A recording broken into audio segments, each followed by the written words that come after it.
بسم اللہ الرحمن الرحیم۔ السلام علیکم ناظرین، ابتدا کے ساتھ میں ہوں آپ کا میزبان سبوق سید۔ صبح بخیر ناظرین، آپ نے ہمارے گزشتہ پروگراموں میں دیکھا کہ ہم سورہ فاتحہ کے حوالے سے گفتگو کر رہے ہیں، جسے اللہ تعالیٰ نے خود ام الکتاب قرار دیا ہے، اور قرآن حکیم میں 7 جگہ 7 نام ہیں سورہ فاتحہ کے، اور بنیادی طور پر سورہ فاتحہ ہمیں بتاتی ہے، ہمیں سکھاتی ہے، ہمیں سمجھاتی ہے کہ یہ عقائد کا باب اور اس کے ساتھ ساتھ اعمال کے باب، اللہ تعالیٰ سے دعا کرنا اور گمراہی سے بچنا اور ایسے لوگوں سے بچنا کہ جو ہمیں ایسا راستہ کی طرف لے کے چلے جائیں جہاں پر اللہ کا غضب نازل ہوتا ہے، اور پھر یہ ہمیں بتاتی ہے کہ اللہ تعالیٰ کی صفات کیا ہیں، اللہ تعالیٰ کا اپنا تعارف اس کیا کہتے ہیں سورہ مبارکہ کے اندر موجود ہے، اور اللہ تعالیٰ مالک یوم الدین ہے، فیصلے کے دن کا مالک ہے۔ اور پچھلے پروگرام نے آپ نے ہمارے معزز علماء کرام سے گفتگو سنی، جس میں انہوں نے بڑے خوبصورت انداز میں یہ بات بتائی ہے کہ قیامت کا دن کیا ہوگا اور اللہ تعالیٰ کے فیصلے کیسے ہوں گے،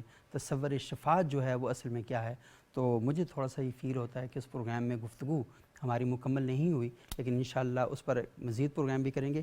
آج ہم جو گفتگو کرنے جا رہے ہیں وہ یہ ہے، اس سے اگلی جو آیہ مبارکہ ہے، الحمدللہ رب العالمین الرحمن الرحیم مالک یوم الدین ایاک نعبد و ایاک نستعین، کہ اللہ تعالیٰ سے مدد مانگنا، اللہ تعالیٰ سے استعانت طلب کرنا، اس پر آج ہم بات کریں گے۔ اور ہمارے ساتھ لکیلی بہت ہی خوبصورت علماء اکرام کا پینل موجود ہے۔ جناب مفتی ڈاکٹر شکیل احمد صاحب مدرس ہیں جامعہ محمدیہ اسلام آباد میں، انہوں نے اسلامی معیشت میں PhD کر رکھی ہے۔ بہت شکریہ مفتی صاحب، آپ یہاں تشریف لائے۔ ہمارے ساتھ دوسری ہماری انتہائی معزز مہمان ہیں رضا خانم بطول صاحبہ، قم سے فاضلہ ہیں اور اسلامک اسکالر ہیں، بہت ہی خوبصورت گفتگو کرتی ہیں۔ بہت شکریہ خانم صاحب، آپ یہاں تشریف لائیں۔ ہمارے تیسری انتہائی معزز اور مکرم مہمان ہیں علامہ محمد خطیب مصطفی صاحب، جامعہ فاطمۃ الزہرا اسلام آباد میں ان کا مدرسہ ہے، یہ اس کے مدیر ہیں۔ بہت شکریہ علامہ صاحب، آپ یہاں تشریف لائے۔ اور حمد باری تعالیٰ پیش کرنے کے لیے ہمارے ساتھ موجود ہیں جناب اعجاز حسین شاہ کاظمی صاحب۔ پچھلی بار انہوں نے بڑی خوبصورت حمد پیش کی تھی، اور انشاءاللہ آج بھی ہم ان سے حمد سنیں گے، لیکن پروگرام کے آخر میں۔ مفتی شکیل احمد صاحب، یہ جو آیہ کریمہ ہے ایاک نعبد و ایاک نستعین، ہم اللہ ہی کی عبادت کرتے ہیں اور اللہ ہی سے مدد چاہتے ہیں۔ مسلمان کی زندگی کے اندر جو اثاثہ ہے سب سے بڑا، جو اس کی زندگی کا مقصد حیات ہے، وہ عقیدہ توحید ہے۔ تو تھوڑا سا بتائیے گا کہ اس آیہ کریمہ میں بندہ جب اللہ کے حضور دست دعا بلند کرتا ہے تو جو ڈیمانڈ کرتا ہے، یعنی اللہ کو بتاتا ہے کہ میں آپ ہی کی عبادت کرتا ہوں، اور پھر اللہ سے مطالبہ کرتا ہے کہ آپ ہی میری مدد فرمائیں، تھوڑا سا اس کے ایکسپلین کریں۔ بسم اللہ الرحمن الرحیم۔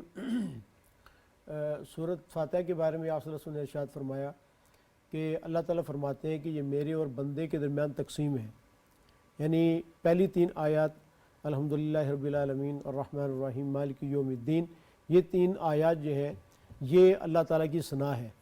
اور ایاک نعبد و ایاک نستعین، یہ اللہ اور بندے کے درمیان یہ بھی تقسیم ہے۔ ایاک نعبد و ایاک نستعین، ایاک نعبد یہ بھی اللہ تعالیٰ کی ثنا ہے، و ایاک نستعین کے اندر یہ بندے کی طرف سے اللہ کو درخواست ہے۔ وہ ہے کہ یہ آیت جو ہے چوتھی آیت یہ بھی تقسیم ہو گئی۔ تو پہلی 3 یہ اللہ تعالیٰ کی ثنا ہے، میں 3.5 آیات اللہ کی ثنا ہے، 3.5 اور 3.5 آیات جو ہے یہ بندے کی دعا ہے، بندے کی دعا ہے، ثنا اور دعا اور ثنا۔ گویا کہ پوری اگر صورت کو 2 حصوں میں تقسیم کریں تو یہ ثنا ہے اور دعا ہے۔ پہلی 3.5 آیت آپ نے کہہ دیا، تو 3.5 آیات جو ہیں یہ گویا کہ ثنا ہے، اور بعد والی جو ہے یہ دعا ہے۔ صحیح۔ اور علامہ ابن کثیر رحمۃ اللہ نے ارشاد فرمایا کہ پورے دین کا حاصل جو ہے یہ 2 لفظ ہی ہے، نمبر 1 عبادت اور نمبر 2 استعانت۔ صحیح، ٹھیک ہے، یعنی اللہ کے لیے بندگی اور بندے کے لیے جو ہے اللہ تعالیٰ سے مانگنا۔ گویا کہ یہ پورے قرآن کریم یا پورے دین کا خلاصہ یہی ہے۔ اب ایاک نعبد و ایاک نستعین جتنی مضبوطی کے ساتھ اس کے اندر اللہ تعالیٰ کی عبادت کا تذکرہ ہے اور اللہ تعالیٰ سے مدد مانگنے کا تذکرہ ہے، اگر اس کو تھوڑا سا ایکسپلین کر دی جائے تو میرے خیال ہے یہ زیادہ واضح ہو جائے گا۔ ایاک نعبد اصل میں تھا نعبدو، اللہ ہم عبادت کرتے ہیں کا آپ کی، نعبدو کا بس یہ عبادت کرتے ہیں، لیکن یہ نہیں فرمایا۔ دوسرا طریقہ یہ تھا کہ نعبدو ایاک، اللہ تعالیٰ ہم آپ کی عبادت کرتے ہیں، یہ بھی نہیں فرمایا، بلکہ کہا کہ ایاک نعبدو، صحیح ایاکا کو آپ پہلے لے آئیں. اب ایاکا یہ 3 طرح استعمال ہوتا ہے. ایک تو یہ ہے کہ اس کو عامل سے جو ہے مؤخر کر دیا جائے, ٹھیک ہے, اور دوسرا ہے کہ اس کو عامل سے مقدم کیا جائے. اگر پہلے لے کے اس کے اندر یہ تخصیص پیدا آسان ہو باتیں جاتی کر رہے ہیں, پریشان ہو جائیں گے لوگ. مطلب ہے ہم تیاری یعنی آپ گرامیٹیکلی آپ وہ بات کر رہے ہیں کہ اس پر انتہائی زور دینے کے لیے اس کو پہلے لے آئے, جملے کا سٹرکچر چینج کر دیا اللہ تعالیٰ نے. اسٹرکچر کر دیا. بلاغت کا اصول جی جی ہاں کہ اگر یعنی فعل اور فاعل اور مفعول یہ ترتیب ہوتی ہے, تو مفعول کو جب آپ مقدم کریں گے تو اس میں حصر کا فائدہ ہوگا. یہ جو آپ نے کہا تیری ہی عبادت کرتے ہیں, یہ ہی اس تبدیلی کی وجہ سے اسی وجہ سے. لیکن میں اصل میں اس لیے کہہ رہا ہوں کہ ہمارے جو ناظرین ہیں وہ صبح اتنی مشکل ہو جاتا ہے, آسان گفتگو. جی جی ہاں ہاں. تو ایاکا نعبد ایاکا کے اندر اتنی تاکید نہیں ہے. ایاکا نعبد کے اندر ہے اللہ تعالیٰ ہم آپ کی عبادت کرتے ہیں لیکن آپ کی ہی عبادت کرتے ہیں. اس کا مطلب یہ ہے کہ ہم اس کے علاوہ کسی اور کی عبادت یعنی آپ کی گفتگو کا بنیادی جو مقصد ہے وہ یہ ہے کہ اللہ تعالیٰ نے اس میں جو جملے کا سٹرکچر چینج کیا, اس کی وجہ سے اس وجہ سے کیا کہ بندہ مومن کے پاس جھکنے کے لیے, عبادت کے لیے کوئی دروازہ نہ پہلے تھا نہ ہے اور نہ ہوگا, یعنی بند کر دیا. بندہ مومن نے صرف اور صرف اللہ کے حکم کے آگے جھکنا ہے, اور عبادت کے لیے جب بھی سر جھکانا ہے وہ صرف اللہ کی ذات کے لیے جھکانا. بالکل ایسے ہی. صحیح. ایاکا نعبد, آپ کی ہی عبادت کرتے ہیں اور آپ سے ہی مدد طلب کرتے ہیں. جب حضرت عبداللہ بن عباس رضی اللہ تعالیٰ عنہ سے پوچھا گیا کہ اس کی تفسیر کیا ہے, تو آپ نے فرمایا کہ آپ کی ہی عبادت کرنے کا مطلب یہ ہے کہ آپ کی عبادت کرتے ہیں, آپ کے علاوہ کسی اور کی عبادت نہیں کرتے. اور جب یہ کہا کہ آپ ہی سے مدد مانگتے ہیں تو اس کا مطلب یہ ہوا کہ آپ کے علاوہ ہم کسی اور سے مدد نہیں مانگتے. جب آپ کی ہی عبادت کرتے ہیں تو اس کی وجہ سے جو شرک کا دروازہ ہے وہ بند ہو گیا. صحیح. اور اسی طرح آپ ہی سے مدد مانگتے ہیں, یہ اس کے علاوہ جتنے بھی اللہ تعالیٰ کے علاوہ جتنے بھی بت ہیں یا جتنی بھی ایسی چیزیں ہیں جو اللہ تعالیٰ کا غیر ہے, ان سے مدد طلب کرنے کا دروازہ وہ سارے کا سارا اس کے اندر بند ہو گیا. یعنی بندے کو اصل میں یہ پتہ چل جاتا ہے کہ جو اللہ تعالیٰ کی ذات ہے یہ اس کے لیے ہے, اس کی ساری زندگی وہ کیا ان صلاتی و نسکی و محیایا و مماتی للہ رب العالمین, یعنی اس کی زندگی, اس کی موت, اس کی قربانی, سب کچھ نماز صرف اور صرف اللہ تعالیٰ کی ذات کی. تو بہت ہی خوبصورت آپ نے گفتگو فرمائی.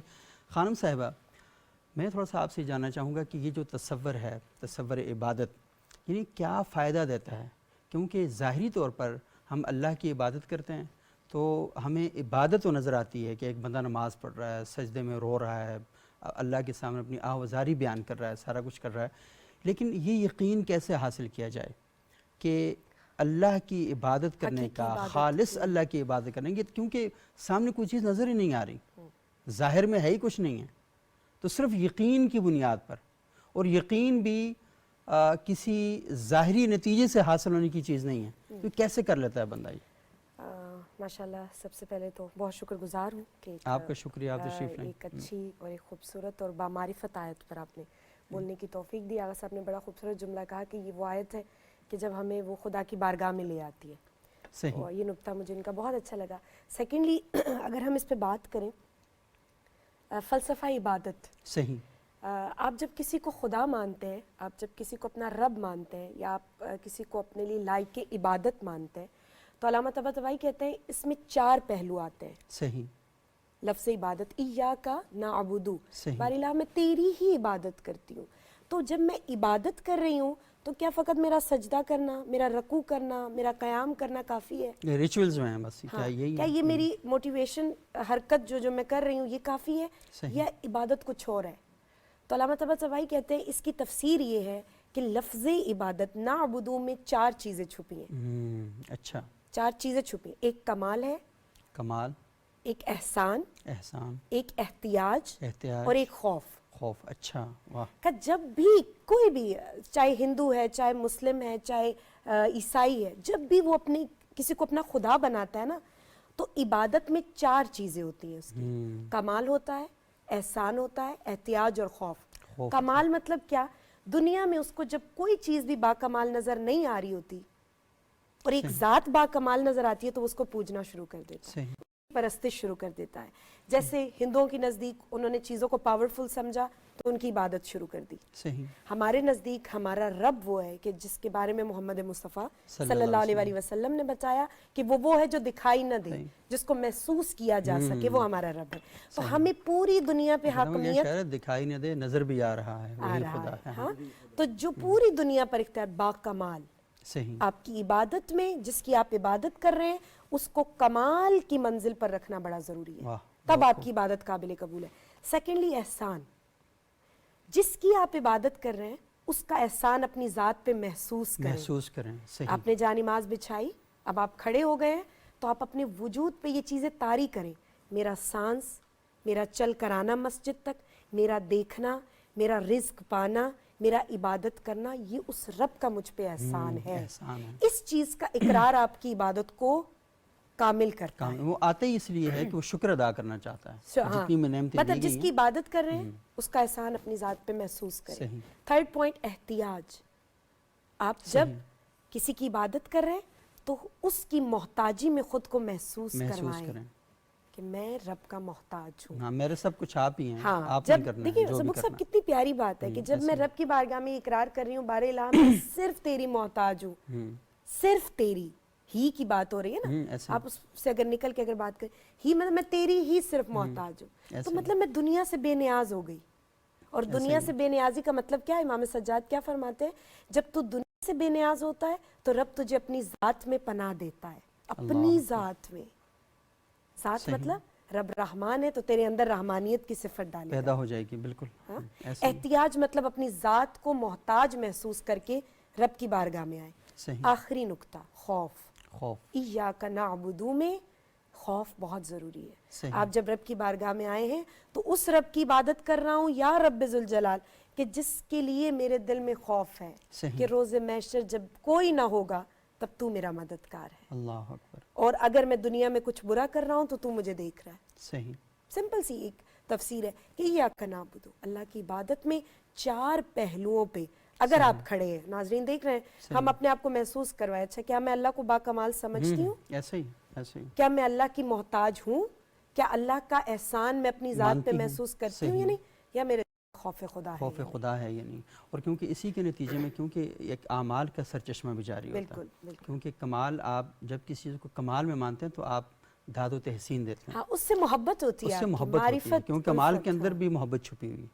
اور احسان, اگر وہ اگر آپ احسان فراموش ہیں تو مجھے بتائیں آپ پہ ٹرسٹ کون کرے گا؟ اور ایک اور جملہ خوبصورت کہ اگر اللہ کو صاحب احسان سمجھ لیا جائے تو پھر اللہ سورہ رحمان میں کہتا ہے حل جزاء الاحسان الا الاحسان. بے شک. اگر تو رب پر احسان کر رہا ہے, مطلب اتنی خوبصورت بات ہے, اگر میں رب کو با احسان ہستی مان رہی ہوں تو رب کہہ رہا ہے یہ بھی میری ذات پہ احسان ہے تیرا. کیوں؟ کیونکہ تو نے میری معرفت کو پایا, تو نے مجھے جاننے کی کوشش کی, تو یاد رکھ میں اس کا احسان کا بدلہ کیسے چکاؤں گا؟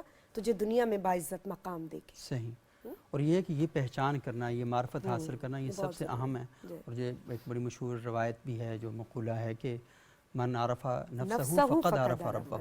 میری گفتگو کا اکثر یہ نچوڑ رہا ہے. جی بالکل. ہاں کہ نفس کی پہچان جب تک نہیں ہے, ہاں, اپنے آپ کو نہیں پہچانتے تو آپ خدا کو نہیں. غافل انسان جو ہے وہ نہ اپنے آپ کو پہچانتا ہے, نہ اندر پہچانتا ہے, نہ باہر پہچانتا ہے. اور باکمال انسان یہ ہے کہ جو اپنے آپ کو پہچان لے.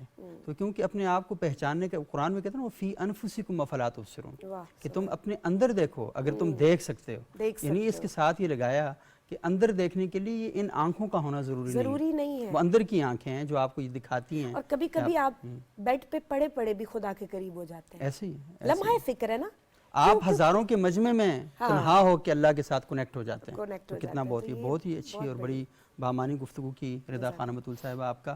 ناظرین, یہاں پر ایک چھوٹا سا وقفہ لیں گے. وقفے کے بعد آپ کی خدمت میں دوبارہ حاضر ہوتے ہیں اور سلسلہ کلام کو آگے بڑھاتے ہیں.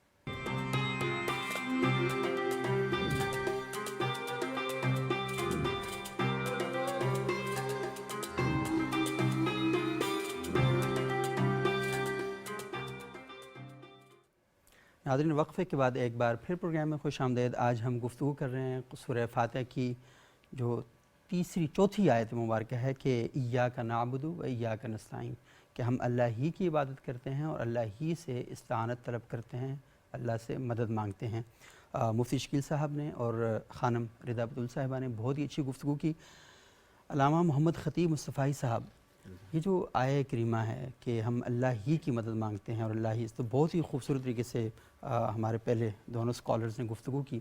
میں تھوڑا سا چاہوں گا یہ جو اللہ سے مدد مانگنا ہے، کیونکہ ہمارے ہاں ہم یہ دیکھتے ہیں کہ معاشرے کے اندر چیزوں کو جیسے بات کا بتنگڑ بنا دینا اور ایسا ماحول کریٹ کر دینا اور اس کا سارا الزام علماء کرام کی طرف اس کا رخ پھیر دینا کہ علماء اصل میں سوسائٹی کے اندر وہ نہیں چاہتے. تو ہم جو استعانت کی جو بات ہے، مدد کی جو بات ہے، تو یہاں پر بھی ہمارے ہاں مختلف قسم کے مکاتب فکر پیدا ہو گئے ہیں. تو شاید بات کو سمجھنے کی کبھی کوشش نہیں کی جاتی کہ اللہ سے مدد مانگنے کا بنیادی طور پر مطلب کیا ہے. تو میں چاہوں گا کہ آپ تھوڑی سی ہماری رہنمائی فرمائیں کہ اس آیہ کریمہ میں بندہ مومن جب اللہ کے سامنے دست دعا بلند کرتا ہے تو اس کے ذہن کے اندر جو بنیادی بات ہے وہ کیا ہوتی ہے اور اللہ تعالیٰ اسے کیا سکھاتے ہیں کہ مدد کیسے مانگنی ہے؟ بسم اللہ الرحمن الرحیم. اصل میں سورہ فاتحہ جس طرح پہلے مفتی صاحب نے فرمایا کہ ثنا بھی اور دعا بھی ہے. صحیح. ٹھیک ہے، تو دعا کا پہلو اس پہ زیادہ بھی ہے. آپ نے بالکل معاشرے میں دیکھا ہوگا کہ ہمارے یہاں مانگنے والے لوگ جی کسی کے دروازے پہ جاتے ہیں یا گاڑی کے سامنے جاتے ہیں تو پہلے صاحب خانہ کی تعریف کرتے ہیں. ٹھیک ہے، اللہ جوڑی سلامت رکھے، اللہ جوڑی خوش سلامت رکھے، آباد رہیں، پھر اس کے بعد جو ہے اپنا مقصد بیان کرتے ہیں. اللہ تعالیٰ سے بندہ جب مانگتا ہے تو وہ بھی اسی طرح کرتا ہے. صحیح. کہ اللہ تعالیٰ کی بارگاہ میں کرتا ہے کہ الحمدللہ رب العالمین، یا اللہ تو سارے جانوں کا پالنے والا ہے اور سب تعریفیں تیرے لیے ہیں. ٹھیک ہے، مالک یوم الدین، تو قیامت کے دن کا مالک. الرحمن الرحیم، تو رحیم ہے اور تو رحمان ہے. مالک یوم الدین، قیامت کے دن کا تو مالک ہے. یہاں تک تعریف کرنے کے بعد وہ اپنا رشتہ اللہ سے قائم کرتا ہے اور رشتہ قائم کر کے کہتا ہے ایاک نعبد، میں کوئی غیر تو نہیں ہوں، میں کسی اور کے در پہ جھکنے والا تو نہیں ہوں نا، میں تو تیری بارگاہ میں سارے جبین خم کرنے والا ہوں، تو تیری ہی بارگاہ میں عبادت کرتا ہوں، سب کو چھوڑ کر تجھے اپنا معبود مانتا ہوں. اور پھر ساتھ کہتا ہے وَإِيَّاكَ نَسْتَعِينُ، مدد بھی میں تجھ سے مانگتا ہوں. نہ عبادت کا کوئی دروازہ ہے میرے لیے، نہ مدد کا کوئی دروازہ ہے، میں بالکل تیرا ہوں، تیرے سامنے عاجز ہوں، مدد بھی تجھ سے مانگتا ہوں، عبادت بھی تجھ سے کرتا ہوں. اہدنا الصراط المستقیم، لہذا تو کرم نوازی فرما کے مجھے سیدھے راستے پر چلا دے. تو آگے وہ جو ہے دعا ہے، اور یہاں جو ہے ایاک نعبد و ایاک نستعین میں بندہ اپنا ایک خاص عاجزی اور انکساری کا تعلق اپنے رب کے ساتھ جوڑتا ہے. صحیح. جہاں تک آپ نے فرمایا کہ استعانت جو ہے، استعانت اللہ تعالیٰ کے علاوہ کسی سے جائز نہیں ہے. مدد صرف اللہ رب العزت سے مانگنی ہے. یہ اس پر میرے خیال میں مسلمانوں میں کسی مسئلہ کا اختلاف نہیں ہے. اب ہوتا یہ ہے کہ ہمارے ہاں غلط فہمیاں پیدا کی جاتی ہیں اور بعض اوقات جہالت کی وجہ سے غلط فہمیاں پیدا ہو جاتی ہیں. مثلا کوئی شخص ہے کسی اللہ کے نیک بندے سے کہتا ہے کہ جناب والا آپ ہمارے لیے دعا فرمائیں، ٹھیک ہے یا نہیں، یا کسی مزار پہ جاتا ہے اور وہاں جا کر دعا کرتا ہے، تو عام لوگ، ایک تو جاہل لوگ اسی صاحب مزار سے دعا کر لیتے ہیں، یہ بھی غلط ہے. اور بعض لوگ وہ دعا کر رہا ہوتا ہے مزار پہ جا کر اللہ تعالیٰ سے، اور وہ کہتے ہیں یہ اس دربار سے مانگ رہا ہے. ایسا نہیں ہے. دربار والے کو وسیلہ بنایا جا سکتا ہے کہ اس نیک بندے کے وسیلے سے اللہ رب العزت کی بارگاہ میں دعا کی جائے کہ یا اللہ اس نیک بندے کے وسیلے سے میری مدد فرما. لیکن دعا صرف اور صرف اللہ تعالیٰ سے کرنی ہے، مدد صرف اور صرف اللہ تعالیٰ سے مانگنی ہے. یا کسی نیک بندے کو کہا جائے کہ تو ہمارے لیے دعا کر، تو اس کا بھی مقصد یہی ہوتا ہے کہ اسے درخواست کی جاتی ہے دعا کرنے کی، ورنہ دعا اللہ رب العزت ہی سے مانگنی ہے. اس میں کسی سے بھی، مسلمانوں کے ہاں کسی فرقے میں بھی ایسا نہیں ہے کہ وہ غیر اللہ کی عبادت کریں یا غیر اللہ سے مدد مانگیں. مدد صرف اللہ رب العزت سے. اصل مختار مطلق اللہ تعالیٰ کی ذات کو سمجھے کہ اصل کرنے والی ذات تو اللہ تعالیٰ کی ہی ہے. باقی کسی بزرگ کا واسطہ دینا یا کسی نیک عمل کا واسطہ دینا، تو یہ اس کے اندر بھی یہی بات ثابت ہوتی ہے کہ کرنے والی ذات اللہ تعالیٰ کی ہے. ان کو ہم واسطہ بنا کے آپ کے دربار میں پیش کر رہے ہیں. صحیح. اور یہ حدیث مبارکہ سے ثابت ہے اور بڑی مشہور حدیث ہے. جیسے بخاری شریف کے اندر بھی آتا ہے کہ 3 آدمی غار کے اندر پھنس گئے، تو ایک آدمی نے یہ کہا کہ اللہ تعالیٰ آپ کو پتہ ہے کہ ایک رات میں اپنی بکریاں لے کے واپس آیا، میرے والدین سوئے ہوئے تھے، میں نے ان کو جگانا پسند نہ کیا، اور وہ بھوکے تھے، میرے بچے بھی بھوکے تھے، تو میں دودھ کا پیالہ لے کے ان کے سر پہ کھڑا رہا، اپنے بچوں کو بھی نہیں دیا. ٹھیک ہے، تو اگر آپ کو میرا یہ عمل پسند ہے تو ہماری یہ مشکل کو دور کر دیں. دور کر دیں. یہاں بھی عمل کا واسطہ دیا اور تھوڑا سا پتھر جو ہے وہ سرک گیا. سرک گیا. پھر دوسرے نے کہا کہ ایک میرے پاس مزدور آیا تو وہ واپس چلا گیا, اس کی مزدوری میرے پاس رہ گئی, اس کی مزدوری کو میں نے بڑھایا, بڑھتے بڑھتے کتنی بکریاں ہو گئی. وہ جب واپس آیا تو میں نے کہا کہ یہ سب کچھ تیرا ہے, تو وہ پریشان رہ گیا, ہکا بکا ہو گیا کہ میری تو تھوڑی سی مزدوری تھی, یہ تو بہت زیادہ دے رہا ہے, یہ تو مذاق کر رہا ہے میرے ساتھ. تو میں نے کہا مذاق نہیں کر رہا بلکہ میں نے یہ تیرے اجرت کے ساتھ کیا ہے. تو اس سے بھی تو اسی طرح انہوں نے اپنے نیک عمل کا وسیلہ اور واسطہ دیا, تو اس کی وجہ سے اللہ تعالیٰ نے مشکل کو دور کر دیا. یہاں یہ بات سمجھنے کی ہے کہ ہم جب کسی بزرگ کا واسطہ دیتے ہیں تو اس کے گوشت پوشت یا اس کی ہڈیوں کا واسطہ نہیں دیتے, وہ تو ہر انسان کو اللہ تعالیٰ نے عطا کی ہوئی ہے.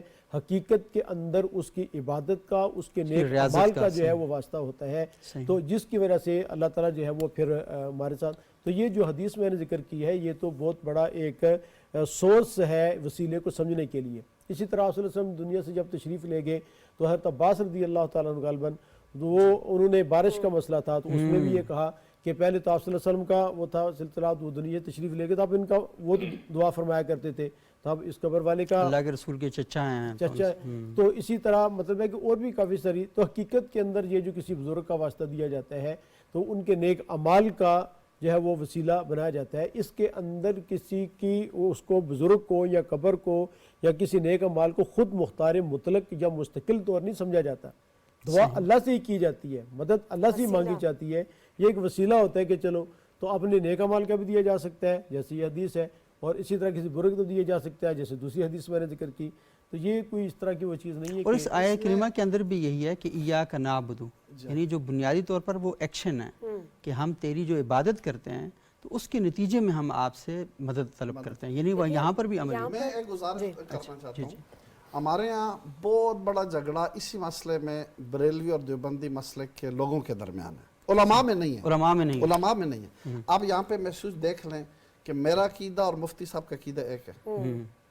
میں بھی کہتا ہوں کہ اللہ تعالیٰ ہی سے مدد مانگنی ہے, کسی اور سے نہیں مانگنی. صحیح. مفتی صاحب بھی یہی کہتے ہیں. اور میں بھی کہتا ہوں ظاہری طور پر لگ رہا ہے کہ دیوبندیوں اور بریلویوں میں سب سے بڑا اختلاف اسی بنیاد پر ہے. نیک لوگوں کا یا نیک اچھے اعمال کا وسیلہ بنایا جا سکتا ہے, یہ مفتی صاحب کا عقیدہ ہے. ایسے ہی کہہ رہے ہیں بالکل. اس میں کوئی اختلاف نہیں ہے. یہ لوگوں نے, میں نے آپ کو کہا نا کہ یا تو غلط فہمی پیدا کی جاتی ہے یا پیدا ہو جاتی ہے. اصل میں لوگ بھی اس چیز کا حصہ بنتے ہیں. تشیع کو یہی عقیدہ ہے. بالکل تشیع بھی اسی عقیدے کا ہے. دونوں کی تائید کے لیے ایک جملہ کہنا چاہوں گی کہ اسی چیز کی تائید کرنا چاہوں گی کہ بڑی خوبصورت بات ہے. ہم دیکھتے بھی ہیں کہ اللہ نے جب قرآن کو نازل کیا ہے تو وہ حبیب محمد مصطفیٰ صلی اللہ علیہ وسلم کے قلب پر نازل کیا. ہاں, تو اللہ نے جب محمد مصطفیٰ سے بات کی تو کس طریقے سے کی؟ وسیلے کے ذریعے. جبرائیل کو نازل کیا جاتا تھا, آ کر وہ وحی کا نزول کرتے تھے, تب ایک بات ہوتی تھی محمد مصطفیٰ سے. تو رسول خدا صلی اللہ علیہ وسلم سے کسی نے سوال کیا کہ یا رسول اللہ, جب اللہ آپ سے بات کرتا ہے تو حضرت جبرائیل کا سہارا لیتے ہیں اور وہ آپ سے آ کے اپنا کلام, تو جب اللہ تعالیٰ نے آپ سے بات کی ہوگی شب معراج یا آپ سے گفتگو کی ہوگی تو کس چیز کا سہارا لیا؟ تو انہوں نے کہا کلبنی بلہجہ علی ابن ابی طالب. لہجہ علی کے میں میرے خدا نے مجھ سے گفتگو کی. کیوں کی؟ اب یہاں میں بڑے اعتراضات کیے جاتے ہیں کیوں کی. کہ جس چیز سے حبیب محمد مصطفیٰ قریب تھے, رب نے اس پسندیدہ چیز سے ان سے کلام کیا. اب یہاں پر میں ایک جملہ کہنا چاہوں گی کہ جب رب نے ڈائریکٹ ہم سے گفتگو نہیں کی اور وسیلہ محمد مصطفیٰ صلی اللہ علیہ وسلم کو استعمال کیا کہ وہ امت تک پیغام پہنچائے, تو ہم کس طرح سے پھر ڈائریکٹ اللہ سے رابطہ کر سکتے ہیں؟ دیکھیں, وزیر اعظم تک پہنچنے کے لیے مجھے پہلے اپوائنٹمنٹ لینی ہے نا. ہاں, میں ٹائم لوں گی ان سے, پھر ایک بڑی سفارش لوں گی کہ بھئی آپ پلیز سفارش کر دیں, مجھے ملنا ہے ان سے. تو میں جب رب کی بارگاہ میں جا رہی ہوں تو بنا وسیلے کے میری دعائیں مستجاب نہیں ہوں گی. وہ لوگ جو یہ کہتے ہیں, یہ رضا صاحب یہ بہت ہی اہم, سوری آپ کی بات میں کاٹ رہا ہوں, بڑا اہم ہے. قرآن میں اللہ تعالیٰ کہتے ہیں نحن اقرب الیہ من حبل الورید, میں تمہاری شہرک سے زیادہ قریب. اور دوسرے کا وابتغوا الیہ الوسیلہ, کہ وہاں پر وسیلے کی بات بھی ہو رہی ہے, یہاں پر یہ والی بات بھی ہو رہی ہے. اس کا مطلب ہے کہیں فہم کے اندر جو ایک اختلاف ہے وہ کہیں موجود ہے. تو علماء کا تو بنیادی مقصد یہی ہے کہ جب اس طرح کے اختلافات پیدا ہوں تو وہ آپس میں اکٹھے بیٹھیں, بجائے اس کے کہ وہ اپنے لوگوں کو الگ الگ کر دیں ایک دوسرے سے. ناظرین کو اتنا کہنا چاہوں گی کہ وسیلہ اس چیز کو قرار دیں کہ جس سے دنیا بھی غلط فہمیوں کا شکار نہ ہوں. صحیح. مطلب جب ہم نماز پڑھتے ہیں, ہم نماز پڑھتی ہوں, میں جی کہوں جی یا علی ابن ابی طالب مجھے یہ چیز دے دے, میں اب اپنے مسلک کی بات کر رہی ہوں, میں یہ مانگ کے میں مولا جی مجھے یہ دے دے, نہیں, میرے مانگنے کا انداز غلط ہے. بارے الہ تجھے واسطہ ہے علی ابن ابی طالب کا, مجھے یہ چیز عطا کر دے. میں اس ہستی کا واسطہ دے سکتی ہوں, لیکن میں خود علی مرتضیٰ سے نہیں مانگ سکتی, کیونکہ مولا کائنات تو خود کہتے ہیں علی علی نہ ہوتا اگر لابدین محمد مصطفیٰ علی کے دہن میں نہ ہوتا. مطلب مجھے جو کچھ ملا ہے مجھے رسالت امام محمد مصطفیٰ سے ملا. بات کرتے ہیں. اچھا, یہ بہت ہی اہم بات ہے. میں قرآن پاک کی ایک اور آیت کریمہ کہ جس میں اللہ تعالیٰ کہتے ہیں کہ یا ایھا الذین آمنوا استعینوا بالصبر والصلاۃ ان اللہ مع الصابرین. وہ یہاں پر بتایا گیا ہے کہ میں تیری ہی عبادت کرتا ہوں اور تجھ ہی سے مدد مانگتا ہوں, اور وہاں پر بتایا کہ اے ایمان والو, کیونکہ تم نے مجھ سے کہا نا کہ مدد, تمہیں طریقہ بتاتا ہوں کیسے کرنی ہے, کہ استعینوا بالصبر والصلاۃ, کہ صبر اس بات پہ کرنا ہے کہ فوراً نہیں ملے گا, تو اگر تاخیر ہو جائے تو صبر کرنا ہے, اور مانگنا کسی نماز میں کھڑے ہو کر مانگنا ہے. تو وہاں سے جا کر آپ کو, تو میرا خیال یہ ہے کہ یہ بہت ہی اچھی گفتگو ہے اور اس پر گفتگو ہونی بھی چاہیے. وسیلے کا جو تصور ہے اس میں بہت زیادہ ہمارے ہاں آراء پائی جاتی ہیں ہمارے علماء کے اندر, اور انہی آراء کی وجہ سے پھر سوسائٹی کے اندر ایسی بحثیں پیدا ہوتی ہیں کہ جو بعض اوقات علمی کے بجائے کجی کی طرف چلی جاتی ہیں. تو میرا خیال ہے کہ بجائے اس کے کہ ہم ان بحثوں کی طرف جائیں, ہمیں کوئی ایسی بات کرنی چاہیے کہ جس کے نتیجے میں ہمارے جو لوگ ہیں وہ جو اللہ سے سورہ فاتح میں دعا کرتے ہیں نا کہ یا اللہ ہمیں گمراہی سے بچا, تو یہ نہ ہو کہ علمی بحث کجی کی طرف جا کر گمراہی کے راستے کھول دے. بالکل واضح نظریہ ہے کہ اللہ تعالیٰ سے بغیر وسیلے کے مانگا جا سکتا ہے, وسیلہ ضروری نہیں ہے. نحن اقرب الیہ من حبل الورید, ٹھیک ہے یا نہیں ہے, ایاک نعبد و ایاک نستعین, وسیلہ ضروری نہیں ہے. لیکن اگر مانگا جائے تو یہ بھی قرآن کے اندر اللہ یہ موجود ہے. مصعب نے بڑا اچھا, سیدنا آدم علیہ السلام کی جب توبہ قبول ہوئی تو انہوں نے آپ صلی اللہ علیہ وسلم کا واسطہ دیا, تو اللہ تعالیٰ نے پوچھا کہ یہ محمد کا آپ کو کیسے پتہ چلا, کہا کہ آپ کے عرش پر لکھا ہو کہ لا الہ الا اللہ محمد رسول اللہ. پھر اسی طرح ایک آدمی آیا, اس نے یوسف جب کنویں میں گر گئے تو تب جو انہوں نے واسطہ دیا, ایک صحابی آئے تو اس نے آ کے مانگنا شروع کر دیا, یار مجھے یہ بھی دے دیں, یہ بھی دے دیں, یہ بھی دیں. تو آپ صلی اللہ علیہ وسلم نے ارشاد فرمایا اس طرح نہ مانگو, بلکہ سب سے پہلے اللہ تعالیٰ کی حمد و ثنا کریں, پھر مجھ پہ درود پڑھیں, پھر اس کے بعد مانگیں. اب دو چیزیں ہیں اس میں, دو آیتیں اب بظاہر یہ لگ رہا ہے کہ اس میں تھوڑا سا وہ یہ نہیں ہے. اگر آپ بغیر وسیلے کے بھی مانگیں گے تو پھر بھی نحن اقرب الیہ من حبل الورید ہے, ٹھیک ہے. لیکن اگر وسیلہ نہیں بھی دیتے, ٹھیک ہے, پھر بھی لیکن وسیلہ دیتے ہیں تو یہ اقرب الی الاجابہ ہے, اس کی وجہ سے آپ کی دعا قبول ہونے کے زیادہ قریب چانسز ہو جاتے. لیکن یہ مطلب نہیں ہے کہ اگر وسیلے کے بغیر مانگیں گے تو پھر آپ کی دعا قبول بھی نہیں ہوگی, یہ نہیں ہے. یعنی آدمی جب کسی کے دنیا میں بھی کسی آدمی کے پاس جاتا ہے نا تو آدمی سوچتا ہے کہ میں نے اسے کام کروانا ہے. ایک تو یہ ہے کہ قانون ہے, ضابطہ آپ چلے جائیں وہ کام کر دے گا, ہم بھی کہتے ہیں بندہ ٹھیک ہے کام کر دے گا, لیکن ہم اپنے طور پہ کوشش کرتے ہیں کہ کوئی اس طرح کی سفارش ہو یا اس طرح کا ہو کہ میری بات جو ہے وہ جلدی قبول ہو جائے. تو بغیر وسیلے کے بھی اللہ تعالیٰ دعا سنتے بھی ہیں, قبول بھی کرتے ہیں, لیکن اقرب الی الاجابہ یعنی قبول ہونے کے زیادہ قریب ہونے کے لیے اللہ تعالیٰ کسی بزرگ کا کسی چیز کا واسطہ بھی دیا جا سکتا ہے.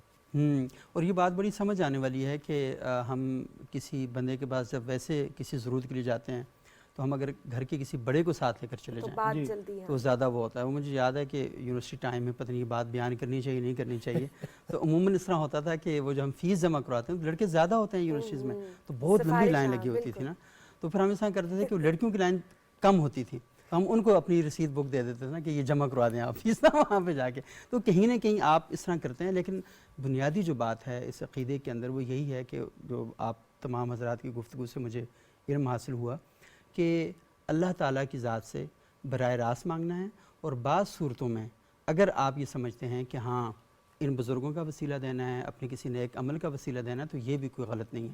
یہ کوئی لڑائی جھگڑے انتشار افتراق کی چیزیں نہیں ہیں, بلکہ یہ صرف مانگنے کا ایک طریقہ ہے. تو مانگنے کے بے شمار طریقے ہو سکتے ہیں, اور اللہ تعالیٰ نے آپ کو قرآن حکیم میں دونوں طریقوں سے متعلق بتایا ہے. تو اس پہ کوئی پھٹا کرنا, لڑائی جھگڑا کرنا یہ کوئی مناسب بات نہیں. اور ناظرین آپ نے دیکھا کہ تینوں مکاتب فکر کے جید علماء کرام نے آپ کے سامنے اس وسیلہ کا جو کیا کہتے ہیں عقیدہ ہے اس سے متعلق گفتگو کی ہے, اور اختلاف بھی سامنے آیا, اور انہوں نے بتایا بھی کہ کسی میں کوئی اختلاف نہیں ہے, یہ متفق علیہ چیز ہے. اور اس کو اگر کچھ لوگ ایسے بیان کرتے ہیں جیسے انتشار پیدا ہوتا ہے تو سمجھ لیں کہ وہ کوئی اپنی دکان بڑھانے کے چکروں میں ہے، ایسا ہی۔ اس کا عقیدے کے باب میں کسی قسم کا کوئی تعلق نہیں ہے۔ بہت بہت شکریہ جناب ڈاکٹر مفتی شکیل احمد صاحب، رضا خانم بطول صاحبہ، جناب علامہ محمد خطیب مصطفی صاحب۔ ہمارے ناظرین پروگرام کا وقت یہاں پر ختم ہوا چاہتا ہے، لیکن پروگرام ختم ہونے سے پہلے اجاز حسین شاہ کاظمی صاحب ہمارے ساتھ موجود ہیں اور وہ حمد باری تعالیٰ پیش کریں گے اور پھر اس کے بعد ہم پروگرام کے اختتام کی طرف بڑھیں گے۔ جی کاظمی صاحب، بہت شکریہ۔ اور آپ کا بڑا کمال ہے کہ آپ ماشاءاللہ علماء کی گفتگو سنتے رہے، اور عموماً مذہبی بحث میں اور سیاسی بحث میں کسی بندے کا خاموشی سے بیٹھ کر سننا، اس کو الگ سے پیسے دینے چاہیے۔ میری سعادت ہے جی، مجھے بڑی نوازش آپ۔ ماشاء اللہ۔ جی تو حضرت شیخ مفتی تقی عثمانی صاحب کا جی جی، ایک ایسا کلام میرے ذہن میں ہے کہ وہ ساری چیزیں جو ابھی بحث ہو رہی تھی الحمدللہ، اچھا ماشاءاللہ، چونکہ پروگرام کا آخری وقت بھی ہے تو ایک مناجات بھی ہے اور دعا جی بھی جی ہے۔ مجھے زندگی میں یا رب سر بندگی عطا کر، ماشاءاللہ ماشاءاللہ، مجھے زندگی میں یا رب سر بندگی عطا کر، میرے دل کی بے حسی کو غم عاشقی عطا کر، میرے دل کی بے حسی کو جو تجھی سے لو لگا دے، جو مجھے میرا پتا دے، ماشاءاللہ، جو تجھی سے لو لگا دے، جو مجھے میرا پتا دے، جو تجھی سے لو لگا دے، جو مجھے میرا پتا دے، میرے عہد کی زبان میں مجھے گمراہی عطا کر، مجھے زندگی میں یا رب، اور بڑی دور ہے ابھی تک رگ جان کی مسافت، بڑی دور ہے ابھی تک رگ جان کی مسافت، جو دیا ہے قرب تو نے تو شعور بھی عطا کر، جو دیا ہے قرب تو نے، اور تیرے درد کی چمک ہو، تیری یاد کی کسک ہو، میرے دل کی دھڑکنوں کو نئی بے کلی عطا کر، مجھے زندگی میں یا رب، اور کہیں مجھ کو ڈس نہ جائے یہ اندھیرے بجلیوں کے، کہیں مجھ کو ڈس نہ جائے یہ اندھیرے بجلیوں کے، جو دلوں میں نور کر دے وہی روشنی عطا کر، اور مجھے تیری جستجو ہو میرے دل میں تو ہی تو ہو، مجھے تیری جستجو ہو، میرے دل میں تو ہی تو ہو، میرے قلب کو وہ فیض در عارفی عطا کر، مجھے زندگی میں